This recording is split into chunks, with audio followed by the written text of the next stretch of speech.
Isang kotse ang bumaliktad sa Cubao, Quezon City matapos mawala ng kontrol ang driver nito.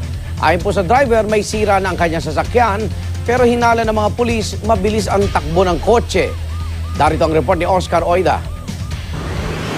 Nakatihaya pa ang kotse ito nang datnan namin sa bahaging ito ng EDSA southbound lane kanto ng 9 Main Avenue, Cubao, Quezon City. Ang driver nito, na bagamat kinailangang gumapang palabas, maswerte pa rin maliit na sugat lang sa kamay at ulo ang tinamo. Ang kasama naman niya, di galos wala. Pasado na sa madaling araw nang mawalan umano siya ng kontrol sa manibela at sumalpok sa Bay Center Island. While driving kasi, bigla pong nawalan ng kontrol ng manibela. Ayon pa sa kanya, tila bumigay na raw ang bushing ng kanya sasakyan. Mechanical po talaga. Kaya balak ko po sana bukas ipaayos talaga. Kasi tomorrow kasi may time ako para ipaayos yung car ko. Then yun nga, nagkataon na nagkaroon ng accident.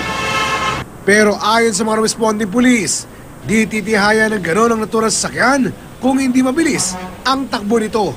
Huwag siya masyadong mabilis magpatakbo. Kasi alam niya na pala may diferensya yung sasakyan niya.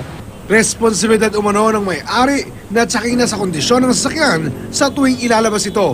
Lalo ngayong papalapit ang Semana Santa kung kailan maraming motorista ang babiyahe sa kalsada. Ito ng balita sa Quezon City, Oscar Oida reporting.